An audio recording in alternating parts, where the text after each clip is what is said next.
예, 오늘은 바른 분별력이 복된 인생을 만듭니다라는 제목을 가지고 함께 좀 은혜를 나누고자 합니다.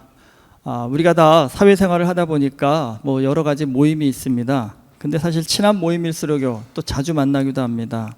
여러분은 뭐 주기적으로 만나는 모임이 얼마나 되십니까? 보통 친한 사람들끼리 보이면 한 달에 한 번은 날짜를 정해서 만나는 그런 모임을 갖습니다. 한 달에 한 번이니까 언뜻 생각하기에 뭐 얼마 안 되니까 쉽게 만날 수 있겠지 생각하는데 생각보다 한 달에 한 번 모인다는 것도요. 여러분 생각보다 쉽지가 않습니다. 이게 꾸준히 모임을 갖고 참석하는 게 쉽지가 않습니다. 이런저런 일들이 있어서 모임에 참석하기가 굉장히 힘들 때가 많습니다. 근데 여러분 생각해 보시죠. 한 달에 한 번도 이렇게 힘든데 기독교는요 일주일에 한 번 주일 예배 참석하라고 합니다. 사실 근데 일주일에 한 번만 오는 것도 죄송하지만 이 정도면 날라리죠. 한국에서는요 더 열심을 가진 신앙인이라면 주일 예배는 뭐 필수인 거고요. 수요 예배 있죠, 금요 기도회 있죠, 또 매일 새벽 예배도 있습니다. 거기에 목장 모임에 기타 여러 가지 교회 모임까지 얘기하시면 어떤 장로님이 그렇게 얘기하셨답니다. 목사님 교회 생활 정말 잘하려면 백수가 최고인 것 같습니다 라고 하시더라고요. 백수가 되어야만 모든 모임을 따라다닐 수 있을 거라는 생각이 듭니다. 뭐 맞는 것 같아요. 신앙생활을 잘하려면 사실 여러분 보통의 열정을 가져서는 힘들 정도입니다. 근데 한번 그렇게 생각해 보시면 이렇게 열심히 교회를 다니는데 뭔가 유익이 있어야 되지 않을까요? 뭐가 유익할까요?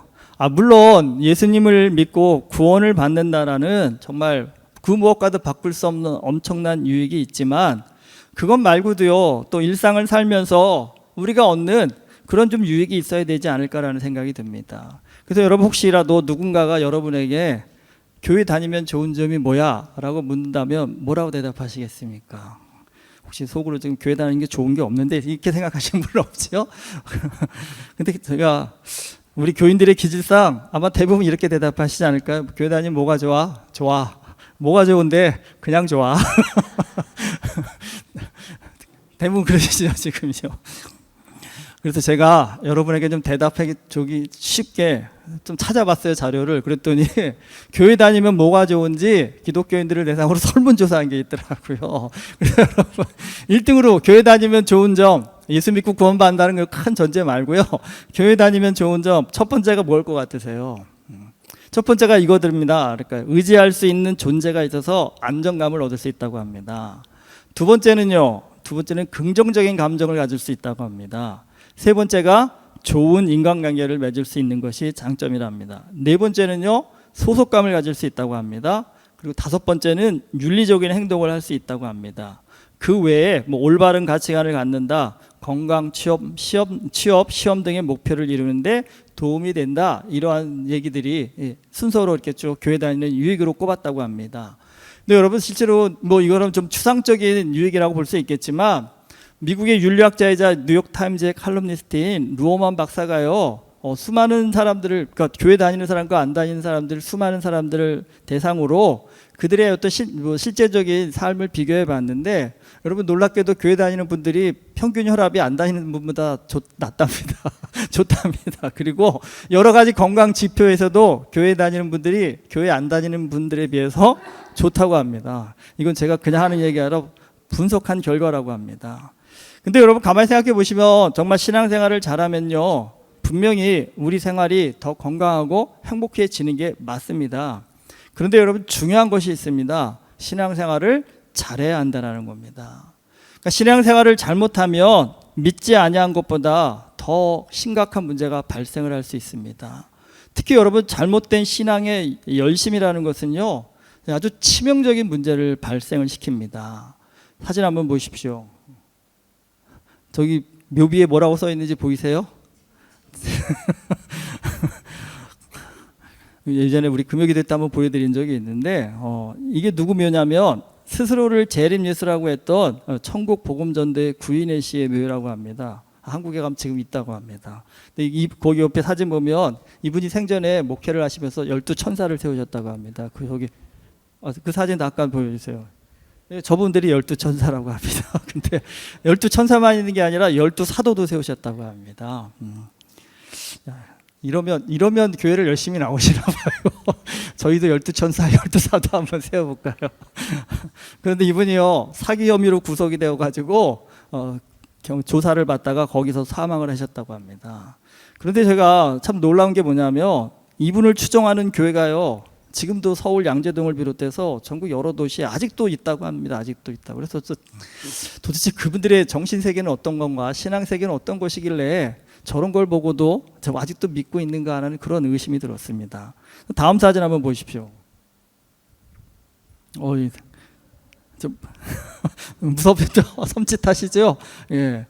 이게 한국교회 이단의 시초라고 불리는 정도교의 모습입니다. 정도. 저기 컬러가 정확히 안 나오는데 저기 그분들이 갖고 있는 십자가가 녹십자입니다. 녹색깔이면 녹색입니다.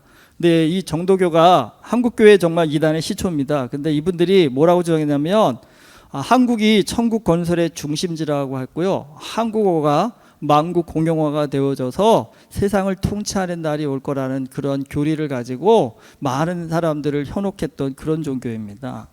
사실 이건 뭐 아주 진짜 세 발의 피에 불과합니다. 이것 말고도요, 잘못된 신앙의 열심 때문에 집단 자살을 하고 테러를 하는 일들을 우리는 사실 지금도 보고 있습니다. 여러분, 열심히 신앙생활하는 거 그거 굉장히 중요한 일이긴 하지만 사실은 그것보다 더 중요한 것이 제대로 신앙생활을 하는 것입니다. 여러분, 제대로 안 하실 거면 차라리 열심히 안 하시는 게 낫습니다. 잘못된 열심을 가지고 너무 열심히 하시다 보면 여러분, 지금 우리는 저렇게 웃고 계시지만 우리 중에도 저 녹십자 걸고 또 이렇게 걸고 이게 하나님 믿는 거야 라고 말할 수 있는 분이 나타날 수도 있습니다. 사실 예수님이 이 땅에 오신 큰 이유가 뭐냐면요, 우리를 구원하시는 것도 있겠지만 좀 건강한 신앙생활이 뭔지, 제대로 하는 신앙생활이 뭔지, 바른 신앙생활이 뭔지를 좀 가르쳐 주시기 위해 오셨다는 겁니다. 근데 예수님 당시 이스라엘 사람들이 신앙생활을 열심히 안 한 것이 아닙니다. 참 열심히 신앙생활을 했습니다.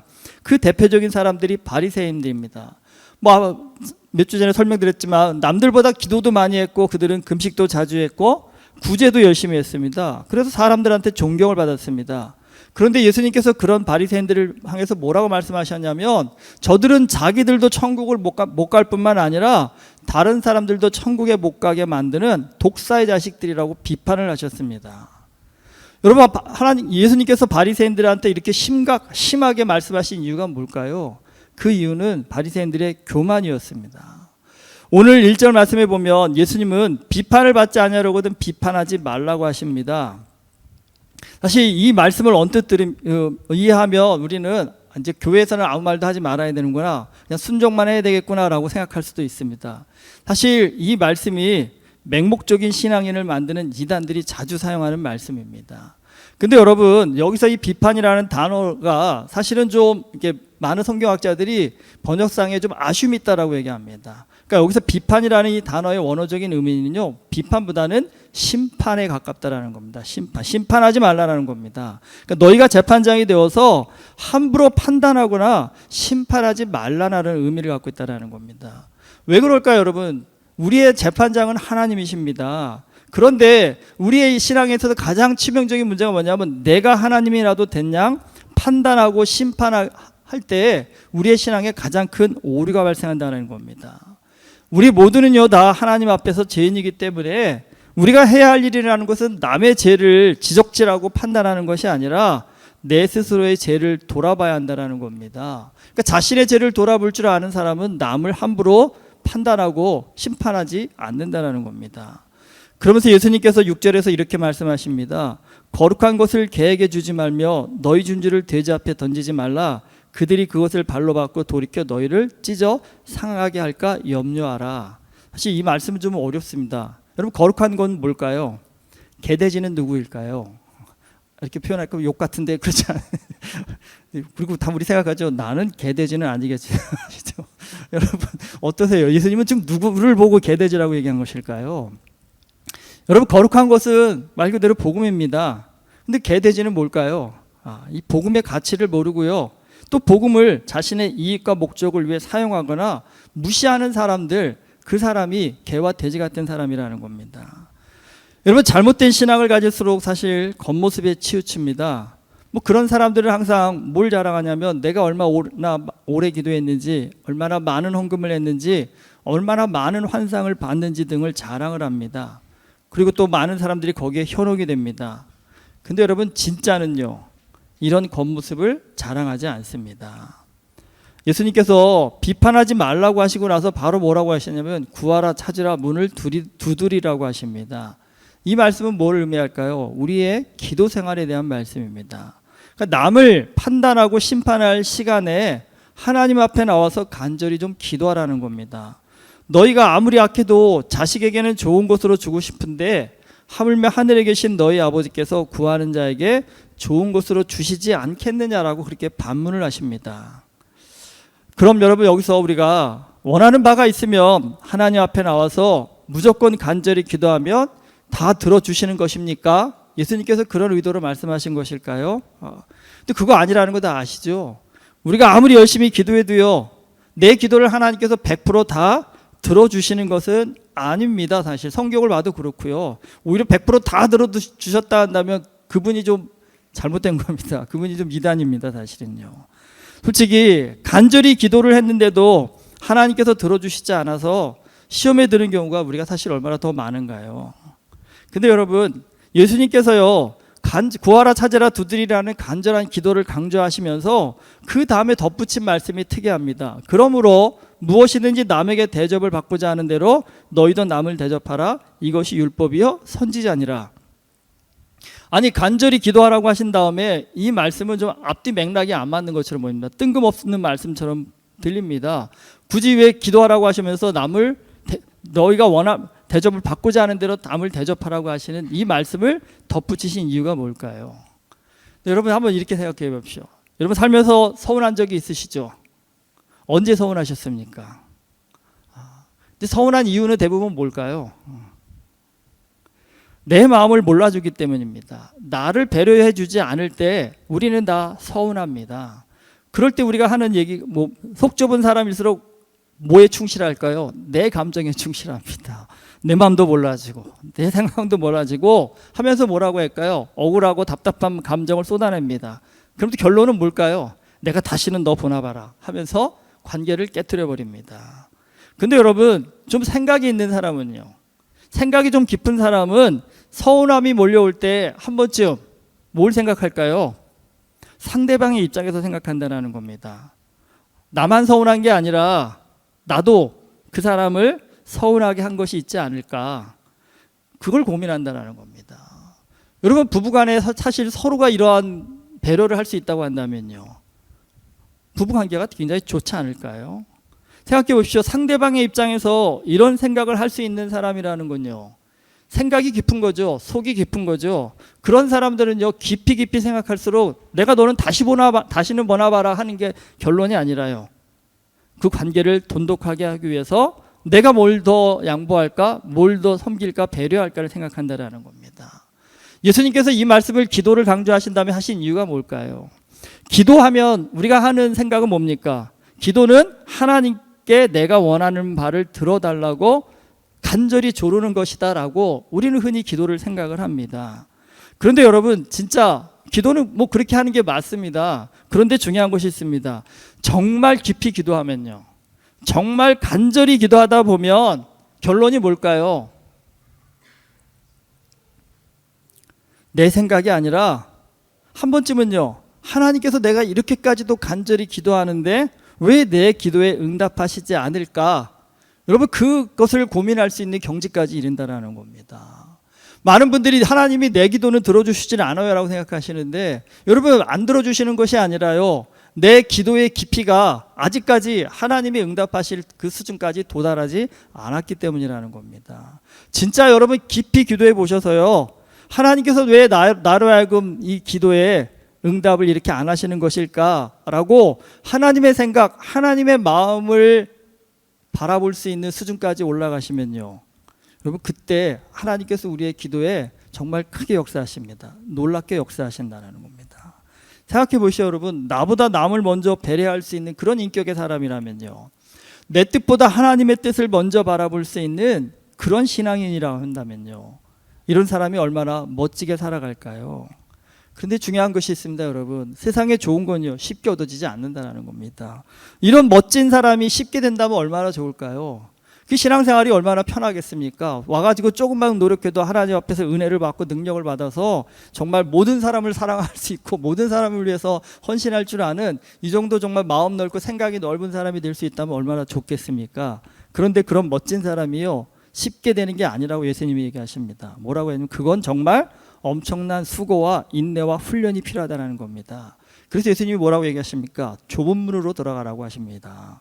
멸망으로 인도하는 문은 크고 그 길이 넓어서 많은 사람이 찾지만 생명으로 인도하는 문은 좁고 길이 협착하여 찾는 자가 적다라고 하십니다. 여러분, 어느 분야에든 열심히 해서 그 분야에 탁월한 실력자가 된 사람을 우리는 고수라고 부릅니다. 그리고요, 고수는 고수를 알아본다는 말이 있습니다. 여러분, 인생에서 정말 중요한 능력을 꼽으라고 한다면, 하나님께서 내게 정말 필요한 능력을 하나 주시겠다고 한다면 어떤 능력을 달라고 얘기하시겠습니까? 정말 내 인생에 이게 정말 필요한 능력입니다라고 꼽을 만한 첫 번째 능력, 뭐로 꼽으시겠습니까?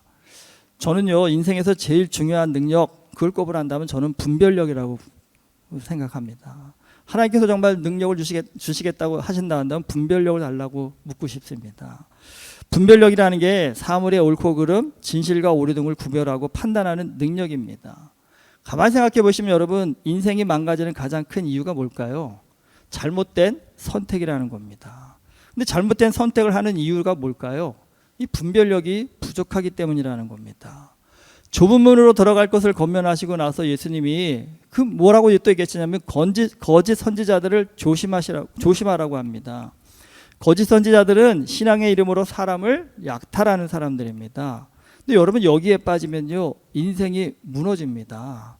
그러니까 여러분, 아무 교회 나가시는 게 좀 위험한 것도 있고요, 아무 목사를 믿고 따르는 것도 의미합니다. 그러니까 여러분이 저를 참 믿어주고 따라주시면 정말 좋긴 하지만 그래도 여러분들 끊임없이 의심하셔야 됩니다. 저 목사는 제대로 된 목사인가? 저 목사는 진짜인가? 가짜 아닌가?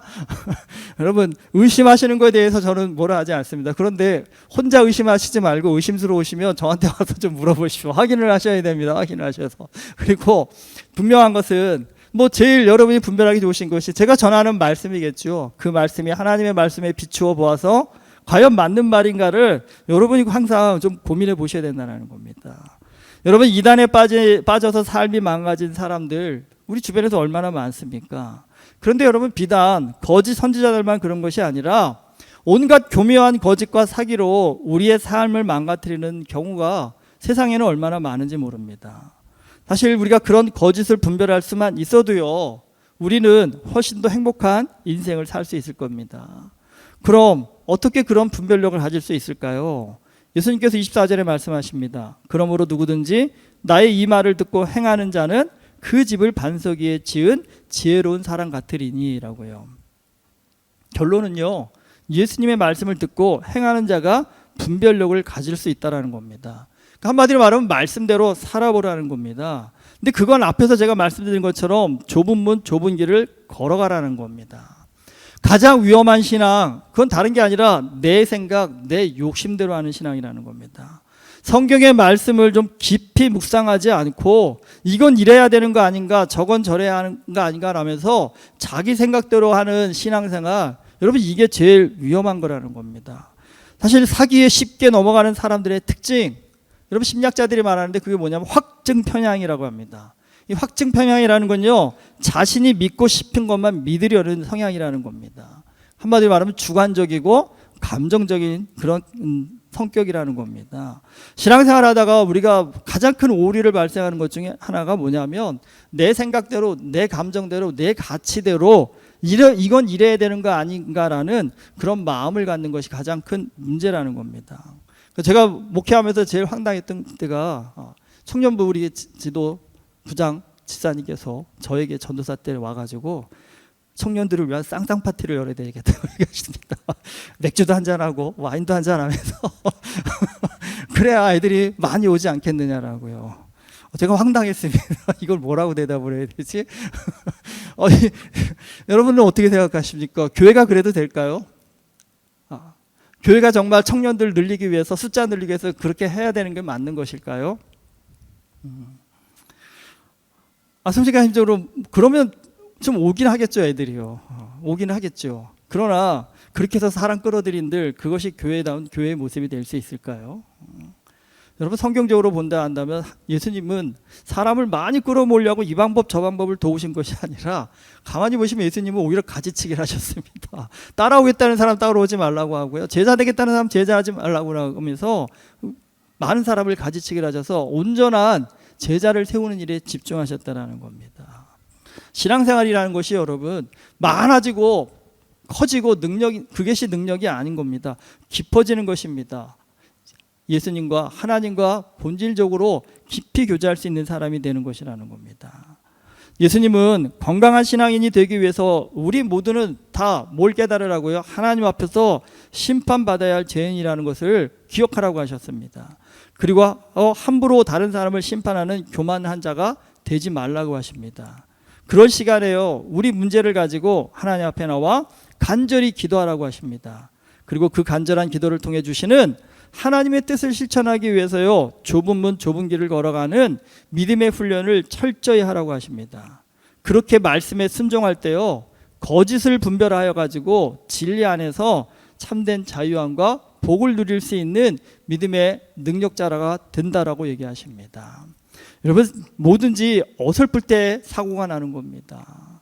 가만히 보시면 여러분 아이들 공부시킬 때 엄마들 제일 속상할 때가 뭐예요? 앉아서 공부하라고 하는데 금방 일어나서 화장실 가야 돼요. 물 마셔야 돼요. 뭐 해야 돼요. 그러면 엄마들은 속이 터지죠. 진득히 앉아서 꾸준히 해야 되는데 왜 자꾸 일어나느냐라고 야단치시는데, 여러분 신앙생활에도 똑같이 한번 적용해 보십시오. 내가 정말 예수 그리스도를 만나고 하나님 앞에서 진정한 그리스도인이 되기 위해서 내가 진득히 해야 될 게 뭘까요? 꾸준히 해야 될 게 뭘까요? 그 대표적인 게 예배 아닐까요? 그 대표적인 게 기도 아닐까요? 그 대표적인 게 말씀 아닐까요? 지난 한 주를 좀 우리 다 돌아보십시오. 여러분 한 주 동안 말씀 꾸준히 읽으셨습니까? 꾸준히 기도하셨습니까? 예배를 사모하는 마음으로 정말 간절한 마음을 담아 보셨습니까? 많은 분들이 좀 안타까울 때가 어설프게 하고도 하나님이 나는 응답 안 하신다고, 나만 미워하신다고, 나한테는 대답 안 해주신다라고 얘기하시는데, 목사의 입장에서는 정말 솔직하게 말씀드리고 싶은데 시험 받으실까 봐 말을 못 드리는 게 있어요. 그렇게 공부하셔가지고 성적이 나오겠습니까? 똑같습니다. 그 정도로 집중하셔가지고 하나님의 음성을 들으실 수 있을까요?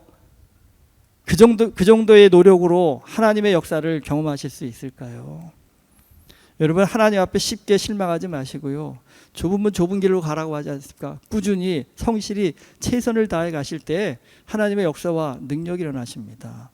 작년 캄보디아 선교 갔을 때 캄보디아 스태프들이 이제 막 말씀을 읽고 은혜를 받으면서 진짜 성령이 충만한 게 느껴지더라고요. 근데 그런 질문을 하더라고요. 얼마나 더 말씀을 읽어야 이 말씀 가운데 은혜를 깊이 깨달을 수 있을까요? 저한테 질문을 하더라고요. 제가 뭐라고 대답할게요? 평생 하셔야 됩니다. 평생. 평생 하셔야 됩니다. 평생.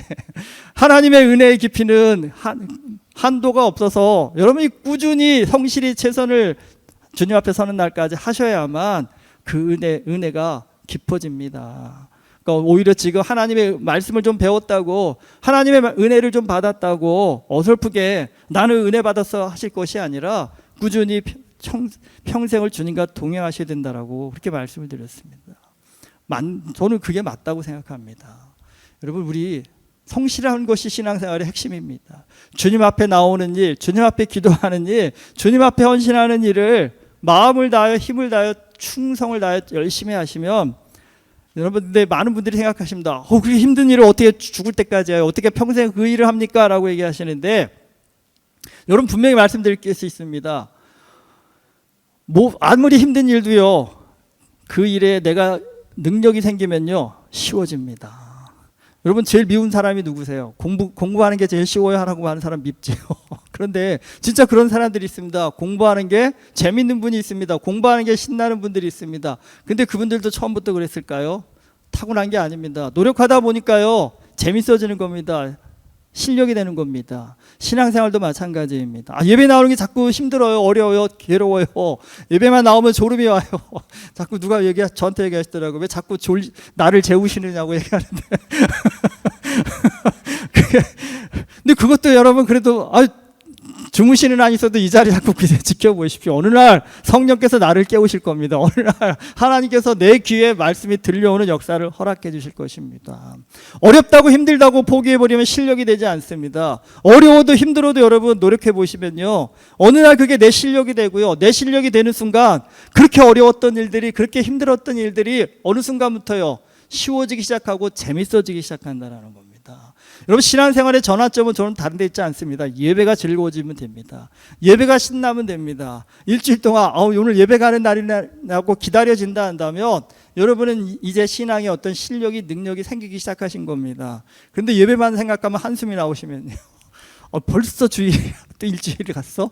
오늘 또 가야 돼? 뭐 이 생각이 드신다 한다면 아직요 신앙이 내 실력이 되신 것이 아닙니다. 여러분, 실력 없는 사람이 자꾸 좋은 성과를 얻으려고 한다면 그건 욕심인 거죠. 실력은 없는데 자꾸 하나님 앞에 이것 주세요, 저것 주세요, 은혜 달라고 한다면 그거 틀린 거잖아요. 공부 안 하는 아이가 좋은 대학 가게 해주세요 한다면 어느 부모가 너 참 잘한다라고 얘기할 부모가 어디 있겠습니까? 정신 차려라, 공부부터 열심히 하고 좋은 대학 갈 생각해 라고 하는 게 부모의 마음이지 않습니까? 하나님 앞에 우리의 신앙도 마찬가지입니다. 최선을 다하십시오. 한번 정말 하나님께서 내게 능력을 주실 때까지, 나에게 실력을 주실 때까지 한번 하나님, 내가 이 좁은 문 좁은 길을 끝까지 한번 걸어가 보겠습니다라고 결단하시고 묵묵히 그 자리를 지켜가 보십시오. 여러분, 진짜 어느 날 갑자기 내 삶 가운데 정말 하나님의 능력이 임재한 것을 경험하시게 될 것입니다. 그리고 그 능력이 임재하시는 순간 세상을 보는 눈이 달라지실 겁니다. 전에는 이것 때문에 억울하고 저것 때문에 억울하고 분통했던 나의 마음이 모두 사라지고요, 이것도 감사하고 저것도 감사하고 헛된 것에 마음 뺏기지 않고 참된 것을 내 삶의 중심으로 삼아서, 기준으로 삼아서 하나님께서 보여주시는 행복을 누리는 정말 영적인 분별력을 가진 믿음의 능력자가 될 줄 믿습니다. 여러분, 진짜를 볼 수 있는 분별력이 우리의 삶을 행복하게 만들어주는 능력입니다. 근데 그 분별력이라는 것은요, 예수님의 말씀에 대한 깊은 깨달음에서 나오는 것입니다. 다른 사람의 말, 내 감정에 휩쓸릴 때 분별력을 상실하게 되어져 있습니다. 분별력은 오로지 하나님의 말씀에 중심을 두고 그 말씀 가운데 모든 판단의 기준을 들 때에 우리의 삶 가운데 주시는 성령의 능력이십니다. 저는 은혜교회 모든 성도님들이 정말 하나님 앞에서 정말 꾸준하고 성실하게 그 믿음의 길을 잘 달려가셔서 이 영적 분별력을 가지고 힘든 세상 속에서도 하나님과 기쁨으로 동행할 수 있는 그런 권세 있는 그리스도인 되실 수 있기를 주님의 이름으로 축원합니다. 기도하시겠습니다.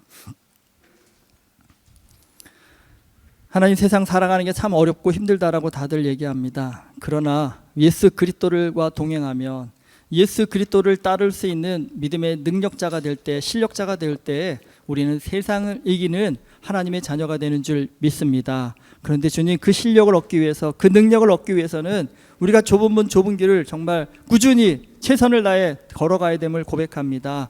이 시간 주님 앞에서 좁은 문 좁은 길로 나아가기를 결단하는 한 영혼 한 영혼을 주님께서 기억하여 주시옵시사. 하나님께서 내 삶 가운데 응답하실 때까지, 하나님께서 내 삶 가운데 영적인 분별력과 능력을 허락하실 때까지 그 자리를 지킬 줄 아는, 그 자리를 묵묵히 걸어갈 줄 아는 거룩한 하나님의 자녀들이 되게 하여 주시옵시사. 우리의 삶이 예수 그리스도 안에서 더욱더 복되고 풍성하고 능력 있는 삶이 되어질 수 있도록 은혜를 더하여 주시옵소서.